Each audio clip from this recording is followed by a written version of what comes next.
Hi and welcome to part 3 of the Google Pixel review. Now where do I leave that pixel? Ah, there it is.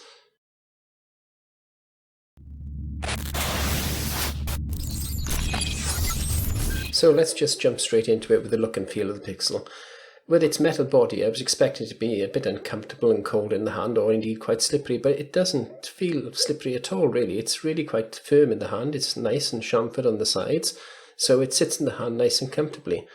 The buttons all come to fingertips quite nicely, and with the fingerprint sensor in the back there, you can unlock the phone quite easily whether you're using your left or your right hand. So look and feel, really good. I really like it. Now, though it's a big phone, it does fit into the pocket quite nicely, so that's a plus. So let's now have a look at the camera on the Pixel. Now, on my Note 5, to open the camera quickly, you just double press the home button. And it's very similar on the Pixel. You simply double press the power button. I did show this, of course, in my last video. And what I'm going to do now is I'm going to take some photographs of this little bush, and I'll post them up so you can have a look at them. I'm going to take the photographs in 4 different light conditions.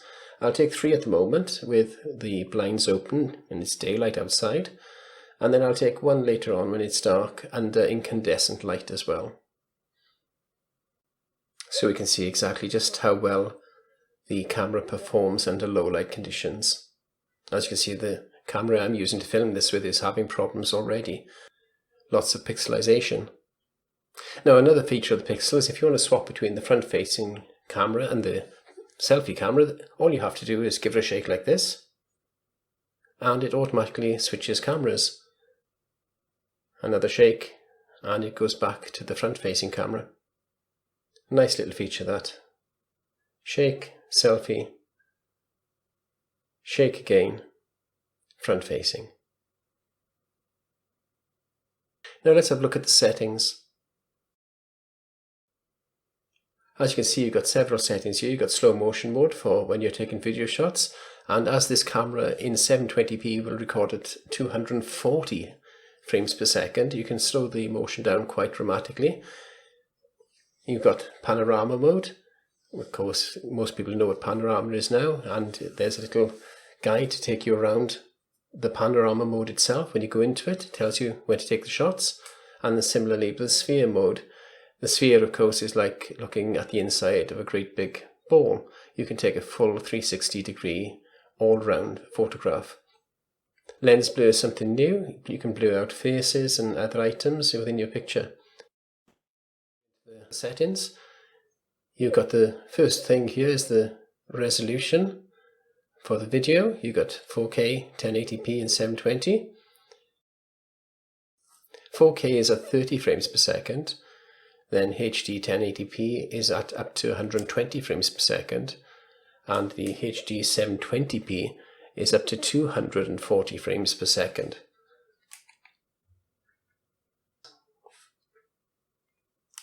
So in the settings then, we've got the camera resolution. I can't really see any reason why you'd reduce it from its maximum. Burst mode settings. Then you've got the panorama resolution. And also an extra setting on the video is for video stabilization, and it's electronically stabilized, unlike many cameras that are mechanically. But on all reports that I've read, it's an excellent system. It really works very, very well. So coming out of the camera then. Another clever feature of the Pixel is to do with the fingerprint sensor on the back here. If you go into settings, you'll find under moves that there's a setting to use it to bring down the notification bar. So we switch that on, and then you just swipe down on the fingerprint sensor and it brings down the notification bar. Swipe down again, brings you to your toggles, and of course if you swipe up, it puts it back up again. So it's quite handy actually, because you don't have to keep touching the screen just to read your notifications. As yet, it doesn't have the ability to dismiss any notifications by swiping sideways, but it is something I think perhaps Google might implement in the future, and it would be very handy if they did. Now we're going to take a closer look at the settings menu itself. So now we come to the settings.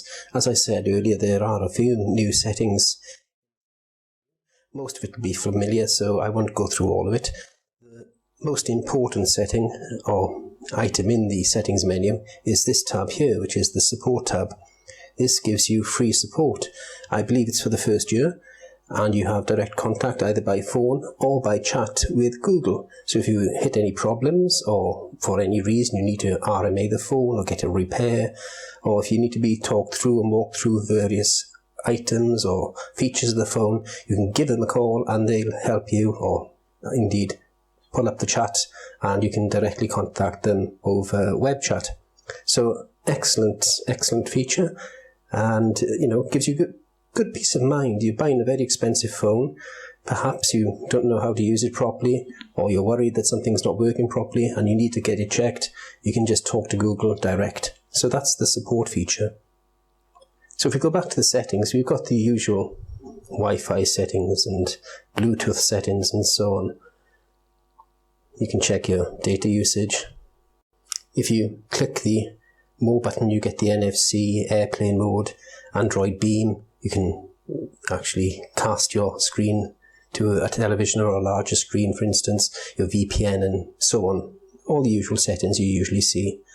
So if you click your display settings, you get your brightness level adaptive display. You also get some nighttime mode, which changes the hint, or the tint of the screen rather, to a different shade so that it doesn't strain the eyes and make you think that it is still very much daytime. It gives a slightly different tint. I can't really explain it very well, I'm afraid.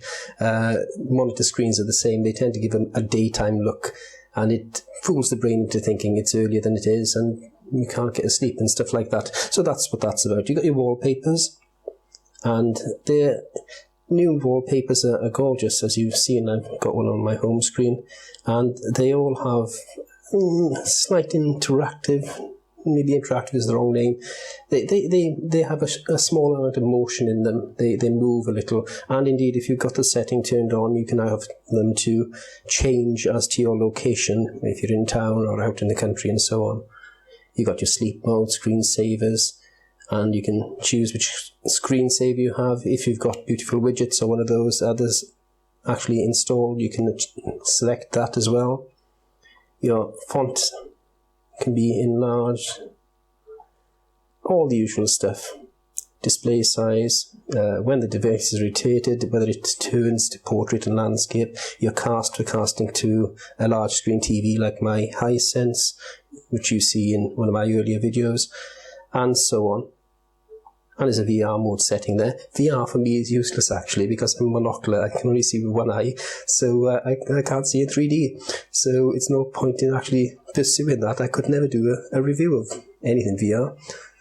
Anyway, by the by, we go on to notifications, and again you can check your notifications for your various items, and you can turn them on and off. So if you didn't want Allo to give you a notification, you could just switch them off. Or you could block certain people and so on. Your sound, well, that's obvious. Apps, again, is obvious. Storage tells you how much storage is available, how much is being used, the battery level, all very straightforward. This phone hasn't been charged since I got it, and it's still on half a bar of power at the moment, which I find incredible, really. 24 hours use from 3/4 of a bar, and it's gone down just over a quarter. Wonderful battery stability on this one. So looking again then, we've got the memory, we've got users. You can have different users, you can add a guest to it, you can add an extra user to the phone so you keep all the accounts separate. And now I've actually managed to turn the settings off, and let's go back down to users. Tap to pay, of course, you've got your Android Pay and various other forms of tap to pay device apps out there now. So that's built in. The NFC, of course, controls all that. Moves, well, Moves is one of the new features. As I showed you earlier, you can actually switch the swipe notifications on so that you can swipe the fingerprint sensor on the back of the phone and it will bring down your notifications. Swipe it back up to backup. Jump to camera, well, you can just double press the power button, as you saw also, and the flip, which was when I shook the camera twice and it turns from the selfie camera to the main camera.